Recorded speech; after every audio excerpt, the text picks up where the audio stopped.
Ассалаумағалейкум ағайын, назарларыңызға тәулік тыныс ақпараттық бағдарламасының кезекті санын ұсынғалы отырмыз. Студияда Олжас Уәли.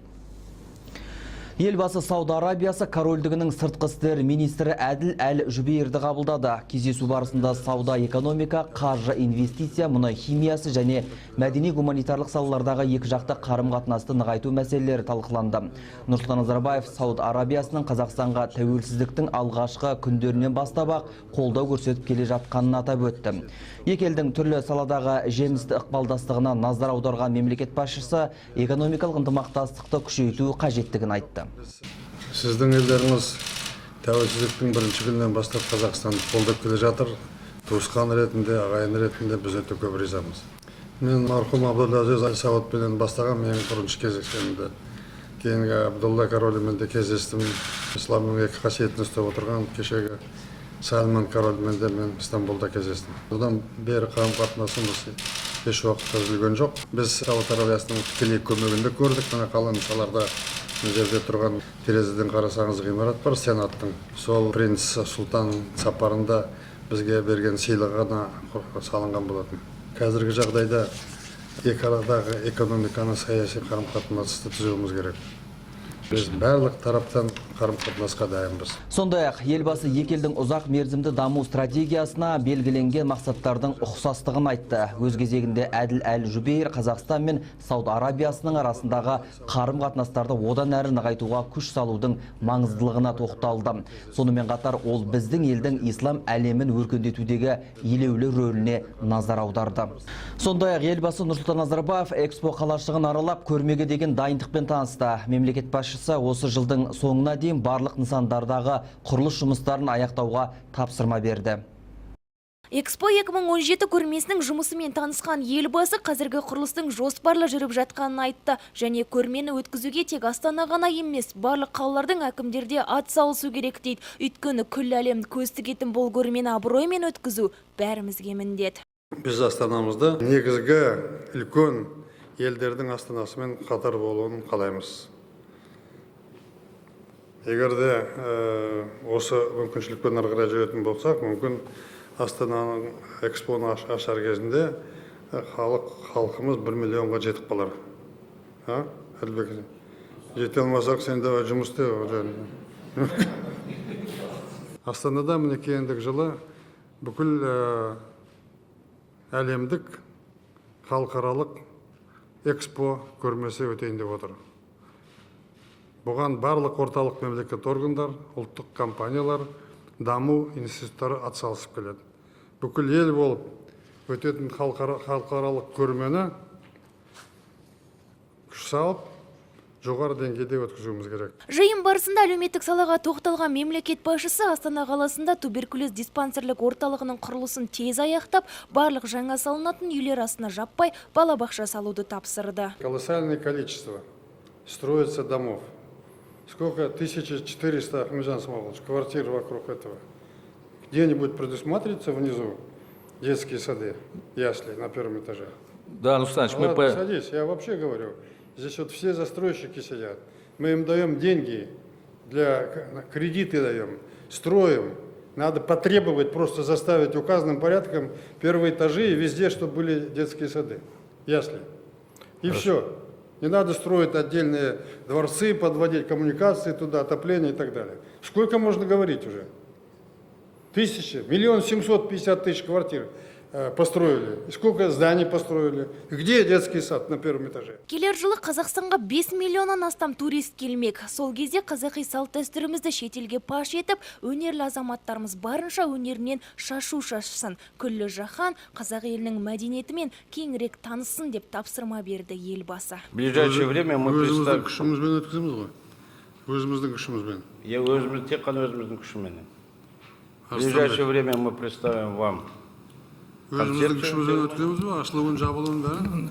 Да, құрметті Нұрсұлтан әбішұлы, Ақмешан Смағұлович айтқанда, біз қазір акиматпен Әділбек Рыскевич, Ақмешан Смағұлович бәріміз бірігіп сценарий қарастырып жатырмыз. Өте дұрыс айтады, бәрін біз өз күшімізбен өткізуіміз керек.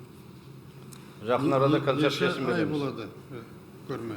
3000 мероприятие тек қана осы жерде болады. 3 ай ма? 3 ай? 3 ай болады. 3 айдың барлығында елге күнде мәдени көрсету керек. Біздің Күнде 30 шара қарастырылған. Күнде, әр күнде. Тек қана Өзбекстанның барлық өңіріндегі өнер адамдарына сондай алаң ашылады. Қуанышты жағдай ғой. Барлық өңірлерден, облыстардан қатынасым осының өнер адамдары. Және мемлекет басшысы экспоға дейін қала ішіндегі жолдар түгелімен жөнделіп, көлік инфрақұрылымын дамытып, көлік кептелісін жоюға қала басшысы Әділбек Жақсыбековке тапсырды. Гүлжан Серік, Ербол Темірханов, СТВ телеарнасы. Бүгін парламент мәжілісінің жалпы отырысында палата депутаттары Асхат Дауылбаевты Қазақстан Республикасының Конституциялық кеңесінің мүшесі қызметіне тағайындау туралы қаулы қабылдады. Қазақстан Республикасы Конституциясының 57-ші бабының 1-ші тармақшасына сәйкес парламенттің әр палатасы Конституциялық кеңестің мүшесін қызметке тағайындайды. Және Конституциялық кеңестің мүшелерін палата төрағасы ұсынады. Осыған байланысты Асхат Дауылбаевтың кандидатурасын тағайындау үшін ұсынып отырмын. Еске сала кетейік, жақында еліміз президенті Нұрсұлтан Назарбаевтың жарлығымен Асхат Қайзоллаұлы Дауылбаев басқа жұмысқа ауысуына байланысты Қазақстан Республикасының бас прокуроры қызметінен босатылған болатын. Бүгін Конституциялық кеңестің мүшесі қызметіне тағайындалған Асхат Дауылбаев құқық қорғау саласында, оның ішінде прокуратура органдарында 30 жылдан астам еңбек еткен білікті әрі тәжірибелі тұлға. Экономиканың өсу қарқынының тежелуі электр энергиясын өндіру мен тұтыну көлемдеріне де әсер етеді. Самұрық-энерго компаниясының табыстары 2014 жылмен салыстырғанда 16 миллиард теңгеге дейін төмендеген. Бұл туралы бүгін орталық коммуникациялар қызметінің баспасөз мәслихатында Самұрық-энерго акционерлік қоғамы басқарма төрағасы Алмасадам Сәтқалиев мәлім етті. По поставкам электроэнергии в Кыргызстан. Қырғызстанмен жасалған шартқа сәйкес 2016 жылы жеткізілген электр энергиясының көлемі 218 миллион киловатты құрайтын болады. Экспорттың фактілі көлемі 53 миллион киловатты құрап отыр. Қазіргі уақытта Ақтөбе жылу электр орталығында қуаты 30 мегаватт жаңа турбиналық генераторды енгізу бойынша іске қосумен жөндеу жұмыстары жүргізілуде. Бұл станцияның қуатын 88 мегаваттан 118 мегаваттқа арттырады. Алматы қаласының электр желілерін дамыту бағдарламасы бойынша Алатау жарық компаниясы акционерлік қоғамы Бесағаш Мамыр Есентай Алтай қосалқы станцияларының құрылысын аяқтады. Тұтынушыларды энергиямен қамтамасыз ету мақсатында ағымдағы жылы Екібастұз-1 МАЭС-тің блоктары қалпына келтіріп пайдалануға беріледі. Биылғы оқу жылынан бастап ұстаздар қағазға толы құжаттан арылып, есеп тапсырмайтын болады. Бұл туралы еліміздің бас мұғалімі Ерлан Сағадиев мәлім етті. Кездесу барысында баяндама жасаған министрге мұғалімдер сұрақ қойып, үздіксіз тексеріспен есеп беруден шаршағандықтарын айтқан болатын. Оның айтуынша, ағымдағы жылдың қыркүйек айынан бастап мұғалімдер қағазбастылықтан арылып, есеп тапсырмайтын болады. По отчетности на самом деле тоже такой больной вопрос, очень. Мектептерде тексеріс пен қағаз толы құжаттың көп екені белгілі. Соңғы кездері мұғалімдердің қағаз бастылығы мәселесі азайтылып жүрген жоқ. Мұнымен біздің министрліктің департаменттері айналысып жатыр. 2016 жылы оқу жылынан бастап мұғалімдер қағазға толы құжаттарды тапсырмайтын болады. Ерлан Сағадиев мектептердегі эксперименттердің барлығы аяқталғанын ресми түрде мәлімдеді. Жаңартылған бағдарламаны енгізу мақсатында ауқымды дайындық жұмыстары жүргеніне тоқталған ол, 6 жылда жаңартылған мазмұнның моделі Назарбаев зияткерлік мектептерінде сыннан өткендігі тілге тиек етті. 100-ден астам мектеп экспериментте жұмыс істеп жатыр. Олардың арасында үлкен мектептерде бар, кіші мектептерде бар, ауылдың мектептері де бар, қаланың мектептері де бар. 10 мыңдан астам балалар оқып жатыр, оқып шықты, университеттерді бітірді, жұмыс істеп жатыр қазір. Олармен бәрінен сөйлестік, мұғалімдермен сөйлестік, мектептердің директорлармен сөйлестік, бәрін соны қолдап жатыр. Менің айтатыным, үлкен жұмысты, 15 жылдағы жұмысын, маңызды жұмысын қазір біз 7,5 мың мектептерге енгізіп отырмыз. Сонымен эксперимент бітті. Сонымен қатар министр мырза 2015 жылға қарай мемлекеттік колледждердің 76% қазіргі заманғы білім беру жабдықтарымен қамтылғанын атап өтті. Оның сөзіне қарағанда 2011 жылдан бастап 28 мың білім алушы жұмыс берушілердің есебінен оқытылып, 1700 орынға арналған 19 жатақхана салынды. Айта кетейік, биылдан бастап министрлер мен ұлттық университеттердің ректорлары халық алдында есеп береді. Алғаш болып білім және ғылым министрі атқарылған жұмыспен алдағы жоспарларымен бөлісіп отыр. Гүлжан Жеңіс, Ербол Темірханов, СТВ телеарнасы. Бүгін парламент мәжілісінде Қазақстан Халқы Ассамблеясы сессиясының қорытындысы бойынша Қазақстан Халқы Ассамблеясы депутаттық тобының отырысы өтті. Отырыс барысында 5 институционалды реформаны жүзеге асыру мәселелері талқыланды. Біз әр аймақта жұмыс жасағандықтан партияның мүмкіндігін пайдалана отырып ассамблеяға жаңа леп беруіміз керек.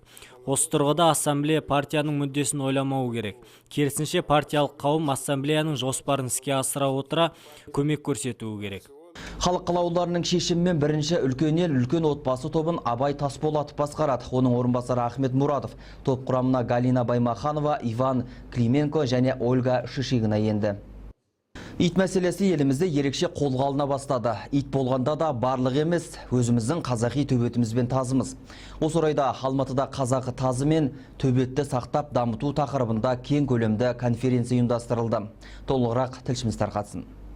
Жеті қазынамыздың бірі саналған мына қазақы төбеттер мен қазақы тазыларымыз бүгінде стандарттық тестілеуден өткізілуде. Мақсат ұлттық құндылығымыз бен мақтанышымызға айналған төрт аяқты адам жолдасының тұқымын көбейту, қанының тазалығына мән беру. Осы орайда еліміздегі қансонар қауымдастығы жер-жерлерде арнайы көрмелер өткізіп, тазы мен төбеттің сақталуына, дамуына түрткі болып келеді. Бүгінгі зоология институтымен бірлескен халықаралық конференция қазынамызды қорғауға арналған шараның бірі. Айту керек, мынау шынында да әр жерде әркім өз бетімен жаңағы иттерді сақтап жұмыстарын өткізіп жатыр. Бірақ оның түбінде жатқан қазір мына коммерция, бизнес. Өйткені күштерін сатады, үйтеді, сосын итті біздің қазіргі мына бөрібасарларды мына иттік төбелеске шақырып жатыр. Ол қаншалықты ол керек бізге иттің төбелесі. Біз соны өзіміздің малдың соңында жүретін малды қорғайтын сондай өзіміздің табиғи төбетті сақтағымыз келеді. Бізге жаңағы мына иттің төбелестері керегі жоқ. Оралбай Әбдікәрімовтің айтуынша мәдени мұра бағдарламасының аясында көптеген ұмыт қалған құндылықтарымыз қайта жаңғырған. Солардың ішінде мына қазақы тазы мен төбет те бар. Бүгінде жүйелі жұмыс нәтижесінде тазы мен төбеттің мәртебесі заңнамалық тұрғыдан бекітілген. Халықаралық конференция барысында осы жайттар толықтай айтылды. Мұнан бөлек арнайы шығарылған, яғни тазы мен төбетіміз беделенген монета мен маркада көрсетілді. Біздің мақсатымыз өзіміздің мемлекетімізде, өзіміздің халқымыздың кезінде аталарымыз өсірген иттерді соны қайта жаңғырту.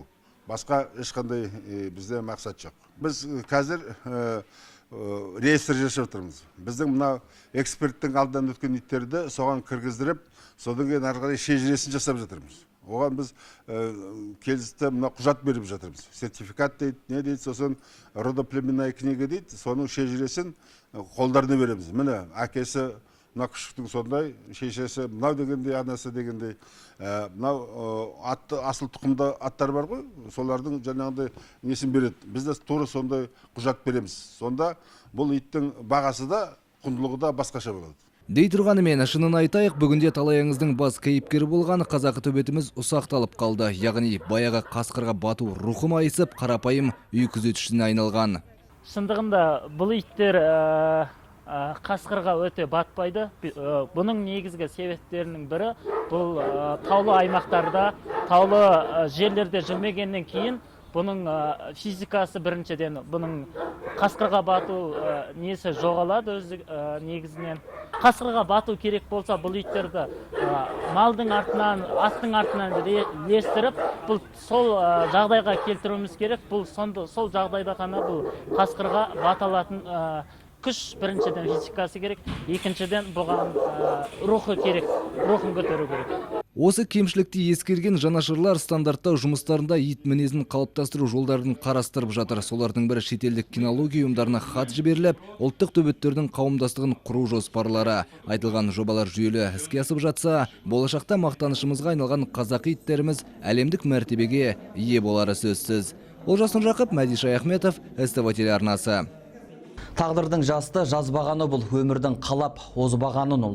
Артында қалған сайраған іздер, Ақжолтай арман аз ғана ғұмыр. Журналистика саласында кішігірім ізін қалдырған Ешмат Ақжолды еске алу мақсатында ұйымдастырылған студенттік шығармашылық кеш биылда жалғасын тапты. 3-ші жыл қатарынан өткізіліп отырған шараның аясы жылдан жылға кеңейіп келеді. Себебі оқуын аяқтамастан 20 жасында мына жарық әлемнен қош айтысқан Ақжолдың шығармашылығы мен танысуға төменгі курс студенттерінің ықыласы жоғары. Ал осы кешті ұйымдастырушылар туыстары мен достарының мақсаты сол Ақжолдың атын өшірмеу. Ешмат Ақжол осы Қазақ ұлттық университетінің түлегі атанып, журналист мамандығын игере алмаса да, өзінің артында біраз дүниелер жасап кеткен болатын. Телеарнада жұмыс жасады, Авто.кз блогын жүргізіп, автокөліктер туралы біраз қыр-сырын бөлісетін жазбалармен бөлісті. Және ол спорт тақырыбын жақсы ұнататын, және спорт тақырыбында әлеуметтік желілерде, газет, журнал, интернетте көптеген мақалалар жазып тұратын. Былтырғы еске алу қарсаңында Ешмат Ақжолдың шығармашылық туындылары мен ұстаздары, туыстары мен достары жазған естелік кітабы анасы Шара Нияз Ақын қызының жинақтауымен жарық көрген болатын. Ал биылғы кеш барысында поэзия жанры бойынша өлең өмір өрнегі, проза жанрына сәйкес көкейкесті өмір өлшемі және камераның көзі өмірдің өзі номинациялары бойынша кешке қатысқан студенттер туыстары даярлаған бағалы сыйлықтарды иемденді. Және ұйымдастырушылар кештің өтуіне ұйытқы болып, осы бастаманы қолға алған факультет ұстазы Жидегүл Әбді Жәділқызына алғыстарын білдірді. Бүгінше айтарымыз осы ағайын, келесі кездескенше аман есен болыңыздар.